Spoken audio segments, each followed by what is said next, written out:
ഇന്നലെ നമ്മളൊരു വീഡിയോ ചെയ്തിരുന്നു താൽക്കാലിക ജീവനക്കാരെ സംബന്ധിച്ച്. ഇന്ന് കുറച്ചുകൂടി ക്ലാരിറ്റി അതിനകത്ത് വന്നിട്ടുണ്ട്. കഴിഞ്ഞ 10 വർഷക്കാലത്തെ താൽക്കാലിക ജീവനക്കാരുടെ, കരാർ ജീവനക്കാരുടെ അപ്പോയിൻമെൻറ്റുകൾ പരിശോധിക്കാൻ ഗവൺമെൻറ് തത്വത്തിൽ തീരുമാനിച്ചിരിക്കുകയാണ്.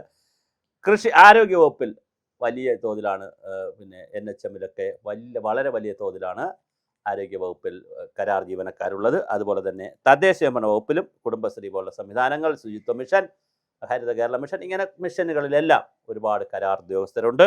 അതുപോലെ കൃഷി വകുപ്പിൽ ഒരുപാട് ഈ പ്രോജക്റ്റുകൾ ഉള്ളിടത്താണ് കൂടുതൽ കരാർ ഉദ്യോഗസ്ഥരുള്ളത്. അങ്ങനെ കൃഷി വകുപ്പിലും ധാരാളമായിട്ടുണ്ട്. കഴിഞ്ഞ സർക്കാരിൻ്റെ കാലത്തെ താൽക്കാലിക കരാർ നിയമനങ്ങൾ പരിശോധിക്കാൻ സർക്കാർ തീരുമാനമെടുത്തിരിക്കുകയാണ്. അത്യാവശ്യമല്ലാത്ത കരാർ വേതന നിയമനങ്ങളെല്ലാം റദ്ദാക്കാനാണ് തീരുമാനിച്ചിരിക്കുന്നത്.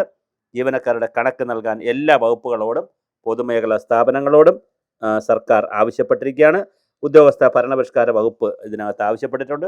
ദിവസവേതന എംപ്ലോയ്മെൻറ്റ് എക്സ്ചേഞ്ച് വഴി നടത്തിയ നിയമനങ്ങൾ പ്രത്യേകം പെർഫോമയിൽ അറിയിക്കണം. വകുപ്പിൻ്റെ പേര്, ജീവനക്കാരുടെ പേരും തസ്തികയും, ഓഫീസിലെ നിയമന രീതി, അത് കരാറാണോ ദിവസവേതനമാണോ എംപ്ലോയ്മെൻറ്റ് എക്സ്ചേഞ്ച് വഴിയാണോ, നിയമന ഉത്തരവിൻ്റെ നമ്പരും തീയതിയും, ജോലിയിൽ പ്രവേശിച്ച തീയതി എന്നിവയാണ് പെർഫോമയിൽ ചോദിച്ചിട്ടുള്ളത്. അപ്പോൾ വ്യക്തമായ പെർഫോമ വെച്ചുകൊണ്ട് ഇവ ക്രോഡീകരിച്ച് രണ്ടാമത്തെ പെർഫോമയിൽ കരാർ നിയമനങ്ങൾ, ദിവസവേതനം, എംപ്ലോയ്മെൻറ്റ് എക്സ്ചേഞ്ച് എന്നിവയുടെ എണ്ണം നൽകണം. 3 ആഴ്ചയ്ക്കകം കണക്ക് സമർപ്പിക്കാനാണ് ഡിപ്പാർട്ട്മെൻറ്റുകളോടും ഓട്ടോണമസ് സ്ഥാപനങ്ങളോടും നമുക്ക് ആവശ്യപ്പെട്ടിരിക്കുന്നത്.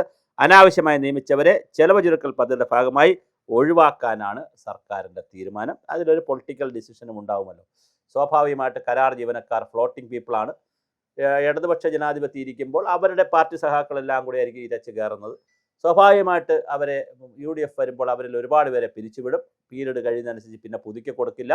UDFന് ആവശ്യമുള്ള ആളുകളെ UDFൻ്റെ പ്രവർത്തകരെ കയറ്റും. അതങ്ങനെ ചെയ്യാൻ പറ്റും. PSCയിൽ വഴി ആർക്കും ജോലി കൊടുക്കാൻ പറ്റത്തില്ല. പിന്നെ ആകപ്പാടെ കൊടുക്കാൻ പറ്റുന്നത് ഈ കരാർ നിയമനങ്ങളും ദിവസവേതനവുമാണ്. കൃത്യമായ അതിൻ്റെ ഒരു പശ്ചാത്തലം ഉണ്ടാകും എന്നുള്ളതാണ് വളരെ ഗൗരവതരമായ ഒരു കാര്യം. എന്തായാലും തീരുമാനം പ്രകാരം, മന്ത്രിസഭാ തീരുമാനപ്രകാരമാണ് ഈ കണക്കെടുപ്പ് നടക്കുന്നത്. ഇടത് സർക്കാരിൻ്റെ 10 വർഷക്കാലത്തെ വൻതോതിൽ കരാർ താൽക്കാലിക നിയമനം നടത്തിയത് എന്നായിരുന്നു UDF ഉദ്യോഗാർത്ഥികളും ആരോപിച്ചിരുന്നു. PSC എന്നൊരു ലിസ്റ്റ് പോലും എടുക്കാതെ, PSCയിലെ ഫസ്റ്റ് റാങ്ക് കിട്ടിയ ആളിനെ പോലും അപ്പോയിൻമെൻറ്റ് ചെയ്യാതെ, അവിടെ എല്ലാം ഒരുപാട് സ്ഥലങ്ങളിൽ ഇങ്ങനെ പാർട്ടിക്കാരെയും സഹാക്കളെയും ബന്ധുക്കളെയും ബന്ധുമിത്രാദികളെയും ഒക്കെ കുത്തിത്തിരികി എന്നൊരു ആക്ഷേപം വളരെ ഗൗരവമായി UDFൻ്റെ ഉദ്യോഗാർത്ഥികളും പൊതു ഉദ്യോഗാർത്ഥികളും പറഞ്ഞിരുന്നു. അതൊക്കെ കൂടി പരിഗണിച്ചുകൊണ്ടായിരിക്കാം ഒരുപാട്. ഇപ്പോൾ ഇന്നലെ തന്നെ അർബൻ റിന്യൂവൽ മിഷൻ്റെ ഈ പോവർട്ടി റിന്യൂവലുമായി ബന്ധപ്പെട്ട അർബൻ മിഷനുമായി ബന്ധപ്പെട്ട 124 പേരെ കുടുംബശ്രീയിൽ നിന്ന് പിരിച്ചുവിട്ടു. പിന്നെ നോട്ടീസ് കൊടുത്തില്ല എന്നൊക്കെ പറയാം. നോട്ടീസ് കൊടുക്കേണ്ട കാര്യമില്ല. ഇന്നലെ നമ്മൾ പറഞ്ഞു, കരാർ ജീവനക്കാരെ സംബന്ധിച്ചിടത്തോളം കരാർ കാലാവധി കഴിയുമ്പോൾ അവരെ പിരിച്ചുവിടും. അതിന് മുമ്പേ പോലും പിരിച്ചുവിടാം. കാര്യം കരാറിൽ പറയുന്നത് എന്താണ്, എപ്പോൾ വേണോ ആ സ്ഥാപനത്തിൻ്റെ മേധാവിക്ക് ആളിനെ പിരിച്ചുവിടാം എന്നാണ്. പക്ഷേ സ്വാഭാവികമായിട്ട് അത് ചെയ്യാറില്ല.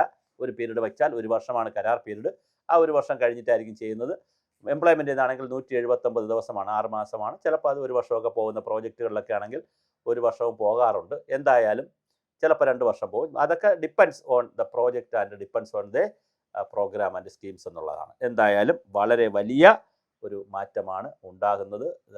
ഗൗരവതരമായ ഒരു പ്രതിസന്ധി തന്നെയാണ് വരുന്നത്. കാരണം നിരവധി ആളുകൾ 40 കഴിഞ്ഞവരുണ്ട്, 45 കഴിഞ്ഞവരുണ്ട്, 50 കഴിഞ്ഞവർ കാണും. പിന്നെ അങ്ങനെ പല പ്രശ്നങ്ങളുണ്ട്. ജോലി അതേസമയം വെളിയിൽ നിൽക്കുന്നവരുമുണ്ട്. ഈ വെളിയിൽ നിൽക്കുന്നവരിൽ കുറച്ച് പേരെങ്കിലും കഴിഞ്ഞ LDF സർക്കാർ വന്നപ്പോൾ പിരിച്ചുവിട്ടവരുമായിരിക്കും. അതിന് രസമാണ്. അതൊരു വല്ലാത്ത മേഖലയാണ്. കഴിഞ്ഞ 15 വർഷം വർക്ക് ചെയ്തിരുന്നവരെ കഴിഞ്ഞ ഫസ്റ്റ് പിണറായി സർക്കാർ പിരിച്ചുവിട്ട് കാണും UDFകാരെ. അവരും വെളിയിൽ നിൽക്കൊണ്ടായിരിക്കും. അവരും ഇതിനകത്ത് വരാൻ ശ്രമിക്കും. അപ്പോൾ ഇതൊരു ഫ്ലോട്ടിംഗ് ഏരിയയാണ്.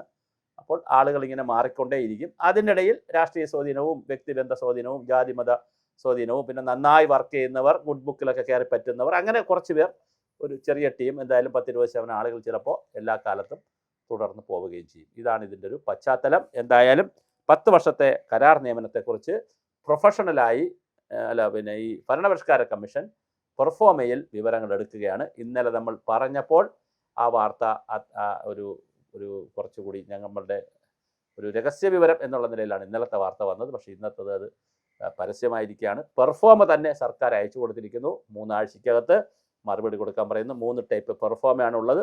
അതനുസരിച്ച് ഓരോ സ്ഥാപനത്തിലെയും കൃത്യമായ കണക്കെടുക്കുന്നു. ആവശ്യമില്ലാത്തവരെ പിരിച്ചുവിടുക എന്നുള്ള പുതിയ പദ്ധതിയിലേക്കും VD സതീശൻ ഗവൺമെൻറ് പോയിട്ടുണ്ട്.